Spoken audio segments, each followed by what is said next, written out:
Bonjour Madame Suzanne Réaume. On est ici à la librairie à Baie-Saint-Paul pour la dédicace ou signer votre livre aujourd'hui.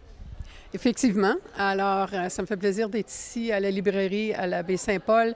C'est que c'est le lancement et aussi une session de dédicace. Pour la femme accidentelle, c'est mon nouveau roman et c'est avec plaisir que je l'offre ici. Et aussi, qu'est-ce qui me fait plaisir, c'est qu'il y a un petit peu de Charlevoix dans le roman et je vous invite à le découvrir. Parlez-moi un petit peu de vous. Qu'est-ce que vous avez fait? Vous avez toujours écrit? Quel est votre parcours? Eh bien, effectivement, j'ai toujours écrit. J'ai publié la première fois lorsque j'étais en 8e année. Mais je dois vous dire que mon parcours professionnel, j'ai été enseignante au secondaire, donc j'ai enseigné la littérature. Et mon amour de la littérature, je l'ai transmis à mes étudiants. Et ensuite, j'ai enseigné comment enseigner la littérature à l'université. Et ça m'a donné l'occasion encore de transmettre cet amour et cette passion. Mais parce qu'on enseigne, ça ne veut pas dire qu'on sait écrire un roman. Alors, j'ai pris la plume et je suis partie à l'aventure. Et ensuite, je l'ai bien rangé dans un tiroir et je l'ai gardé là pendant des années, au moins 3 ans. Et une journée, j'ai sorti le manuscrit et je l'ai montré à mon conjoint, puis il a dit, écoute, il y a quelque chose là-dedans. Moi, j'ai dit, j'ai un peu peur, mais je peux m'imaginer que je ne suis pas la seule. Il doit y avoir beaucoup d'histoires cachées dans les fonds de tiroir. Alors, c'est un petit peu le cœur au ventre que j'ai dit, d'accord, je fais le saut. Et une maison d'édition de Montréal a accepté de me publier. Et la version numérique est sortie le 8 septembre et la version papier le 13 octobre. Et je reviens du Salon du livre de l'Estrie et j'ai beaucoup aimé, surtout parler avec les lecteurs et les lectrices et peut-être partager cette passion. Donc, pour moi, c'est toute une découverte.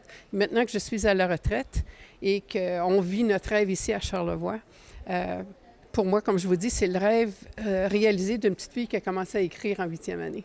Parlons de cette femme accidentelle, le titre de votre roman. De quoi ça parle? C'est l'histoire d'une dame, naturellement, qui est dans sa cinquantaine. Ce n'est pas mon histoire, mais c'est une dame qui subit un revers personnel déchirant dès le début. Et qu'est-ce qui est frustrant, c'est qu'on voit le mal qui lui est causé au début, mais c'est une technique, on va dire, littéraire parce que c'est un roman initiatique. Ça veut dire qu'elle va commencer très bas et à la fin, quelque chose de bien va arriver. Je vous donne ça à grands coups de pinceau, je ne veux pas le dévoiler, mais c'est que pour être capable de reprendre cette énergie vitale, positive, elle part dans un voyage initiatique de 3 mois en Indochine.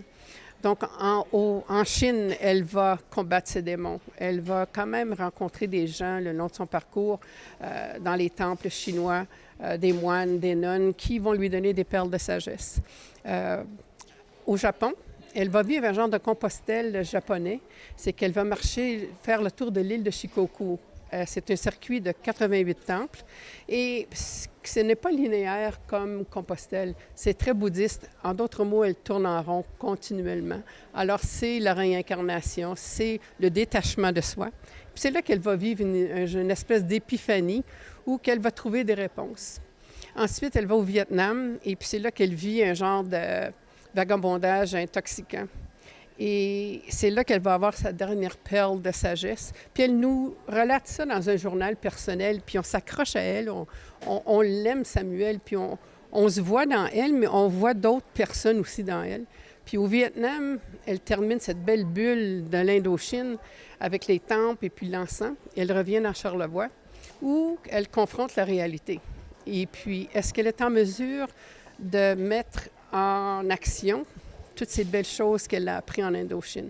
Donc, je ne vais pas vous révéler la fin, mais c'est une histoire qui nous donne des messages et je pense qu'on peut tout aller chercher quelque chose là-dedans. Puis, naturellement, il y a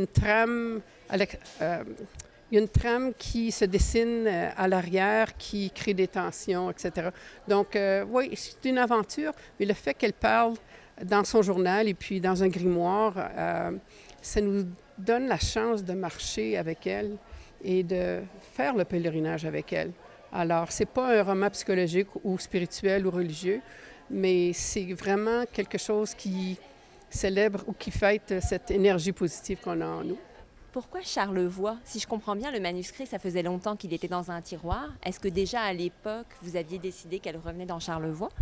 C'est qu'effectivement, pour nous, parce qu'on habitait la région d'Ottawa-Gatineau et que le scénario ou la trame se produit initialement dans la politique fédérale, parce que j'ai travaillé dans la politique fédérale, le récit commence à Ottawa, mais c'était tout à fait naturel qu'il s'achève à Charlevoix parce que c'est ici que nous sommes maintenant. Et ça me donnait les couleurs pour mettre sur le tableau. Et puis aussi, comme elle cherchait cette quiétude, cette sérénité, nous autres, on l'a trouvé dans Charlevoix. Donc, pour moi, c'était tout à fait naturel que le roman termine dans Charlevoix.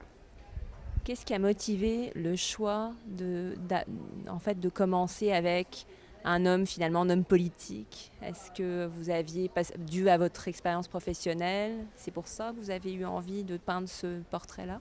Je pense que l'homme politique, c'est vraiment une métaphore ou un symbole. C'est un petit peu une caricature dans le sens que parfois les femmes, surtout celles qui ont 50 ans et plus, ont vécu une expérience de couple où que c'est le mari qui venait en premier, où qu'on taillait toute notre vie autour de l'homme et des enfants. Et lorsqu'on est remercié de nos services ou lorsqu'il y a un revers politique, que tout est chambardé, on se retrouve devant le miroir et on dit « Qui suis-je finalement?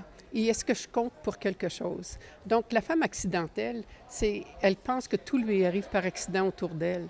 Mais c'est vraiment une question de perception. C'est que les choses n'arrivent pas par accident. Parce que la seule chose qu'on a de contrôle, c'est notre perception de qu'est-ce qui arrive. Comment se passe l'accueil du public par rapport à votre roman? On vous pose des questions. Quelle est la réaction de votre public? Alors, j'ai eu plusieurs réactions, puis c'est très encourageant, surtout dans les salons du livre.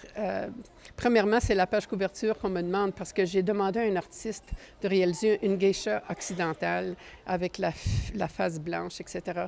Et puis, elle a les yeux fermés. Puis c'est un petit peu très zen dans le sens que il y a beaucoup d'introspection, donc c'est pour ça qu'elle regarde. Le regard est vers l'intérieur. Et puis, pour le masque, c'est qu'elle doit l'enlever. Alors, il y a la question pour la page couverture. La femme accidentelle, elle disait, mais qu'est-ce que ça veut dire? Alors, j'expliquais naturellement qu'est-ce que ça voulait dire pour Samuel, que les choses arrivaient, elle pensait que les choses arrivaient par accident. Aussi, les gens aiment beaucoup le fait qu'on fait un pas à pas avec elle à travers l'Indochine. Il y a le décor exotique, naturellement, mais il y a aussi le fait que on vit son expérience et puis lorsqu'elle découvre quelque chose, on le découvre en même temps avec elle. Et on va chercher quelque chose pour nous aussi. Oui. Aujourd'hui, vous avez fait des belles rencontres, on vous a fait diverses propositions intéressantes. Qu'est-ce qui s'est passé? Oui, exactement. J'ai rencontré des gens, c'est quasiment un cadeau. Des gens qui m'ont invité dans des clubs littéraires, des gens qui m'ont invité pour participer à des activités ici dans Charlevoix que je trouve extraordinaire. La culture ici, ça fait partie de notre quotidien. C'est aussi intemporel que les couleurs de Charlevoix. Et qu'est-ce qui m'inspire encore plus, c'est que là, je suis en train d'écrire un deuxième roman qui se situe entièrement dans Charlevoix et qui va avoir un genre de vocabulaire musical et aussi, on va parler de la passion pour les arts ici parce que ça fait partie de nous ici. Nous sommes très choyés.